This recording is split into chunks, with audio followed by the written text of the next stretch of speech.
जो अभी पिछले मतलब कल जो विरोध हुआ है एल्विश यादव का, बिना किसी रीज़न के, बिना किसी बात के, जो ये संगठन का सहारा लेके कुछ अराजक तत्व जो थे उन्होंने उसका विरोध किया, जिसका कि कोई मतलब नहीं था।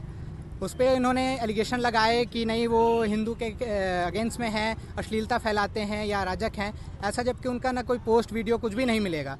इसके बाद भी उन्होंने उसका पुरजोर विरोध करके उनको यहाँ आने के बाद उनको वापस भेज दिया गया कि एल्विश यादव किसी अराजक तत्व या फिर किसी अश्लीलता में वो लिप्त हैं या कुछ भी ऐसा। और जब उन्होंने ये एलिगेशन लगाया कि नहीं उन पे केस चल रहा है, तो केसेस उस पर्सपेक्टिव से देखें तो सारे नेताओं पे, बहुत से नेताओं पे केसेस हैं। तो कोई भी सांस्कृतिक कार्यक्रम होता है तो इन नेताओं को भी बैन करना चाहिए। उसके जिस पर्सपेक्टिव से उन्होंने एल्विश यादव को जज किया कि वो अश्लीलता फैलाते हैं, जबकि उनका ऐसा कोई पोस्ट वीडियो है नहीं, जबकि गोविंदा जी के तो गाने भी ऐसे ऐसे हैं कि मतलब जो अश्लील हैं, और जो डेजी सा आ रही हैं उनके पोस्ट वीडियो सारे सोशल मीडिया प्लेटफॉर्म पे आप देख सकते हैं, वो भी बिल्कुल अश्लील हैं। तो जब एल्विश यादव को उस पर जज किया जा सकता है जिनमें उनका कोई भी वो नहीं है, रोल नहीं है, तो इनको तो बिल्कुल ही मना कर देना चाहिए। ऐसे जो हमारे सांस्कृतिक कार्यक्रम है उसमें ये लोग बिल्कुल नहीं आने चाहिए। कोई भी कलाकार अंबिकापुर में कार्यक्रम नहीं करेगा, या किसी भी कार्यक्रम में कोई भी ऐसे कलाकार नहीं आएंगे जो अश्लीलता या फिर किसी पुरजोर विरोध करेंगे।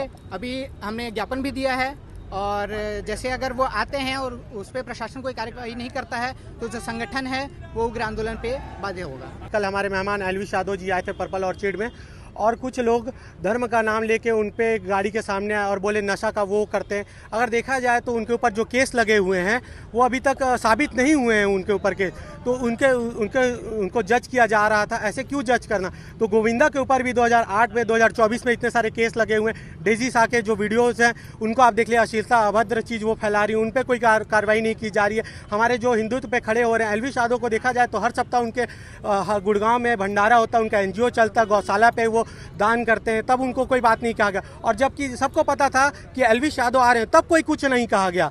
उनको तो पता था एल्विश यादव आ रहे हैं, और जो नुकसान हुआ हमें हुआ, जो हमारी जनता थी जो एल्विश यादव को देखना चाहती थी उनका नुकसान हुआ, और तो बाकी किसी का नुकसान नहीं हुआ। वो जो आए, हड़कम मचाए, उनके सामने, गाड़ी के सामने हंगामा किया, उनको गाड़ी को ठोके और चिल्ला रहे थे कि क्या कैसे आएगा एल्विश यादव। ये सब चीज़ करके आपको क्या मिल गया बताइए? नुकसान तो हमारी जनता का हुआ।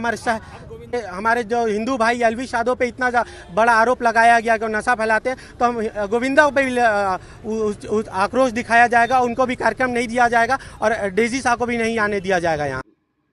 अब अंजलि अरोड़ा के डांस से सनातनी लोगों को तकलीफ है, एल्विश यादव के डांस से, गाने से तकलीफ है, लेकिन समझ में नहीं आता है इनके मेंबर ऑफ पार्लियामेंट जब बोलते हैं रिमोट से लहंगा उठाते हैं, उससे इनको तकलीफ नहीं होता। इनके गॉडफादर अंबानी जी के शादी में अमेरिका से रिहाना आती है, 80 करोड़ रुपया लेके जो डांस करती है, जिसमें नरेंद्र मोदी से लेके पूरा कैबिनेट मंत्री और चारों पीठ के शंकराचार्य जी रहते हैं। वो डांस कैसा था? सनातनी डांस था क्या? तो सनातनी का चोला ओढ़ के इसके पीछे बैकग्राउंड में और कुछ है। डांडिया में शुद्ध रूप से देवी गीत होना चाहिए, भक्ति गीत होना चाहिए, लेकिन सनातन का आड़ लेके एक कलार पूजा में अंबिकापुर में आए हुए कलाकार का अपमानित करना, ये निंदनीय है। इसका मैं कड़े शब्दों में निंदा करता हूँ। आने वाले को भी सोच लेना चाहिए किस पर्पज से लेके आ रहे हैं। डांडिया में आ रहे हैं, देवी गीत में आ रहे हैं, तो उनको इस तरह के लोगों को लेना चाहिए। लेकिन कई कलाकार हैं जो देवी गीत भी गाते हैं, फिल्मी गीत भी गाते हैं। गोविंदा जी का कार्यक्रम है, अखियों से गोली मारे, कल हो रहा है ना, पूरा भीड़ लगा हुआ है, अखियों से गोली मारे, किस अगर सनातनी है क्या? यहाँ क्या गीत गाते हैं अंजलि अरोड़ा जी और एल्विश जी, तो अलग बात है, वो देवी की गीत गाते हैं। कई तो कलाकार लोगों का कई चेहरा रहता है। देवी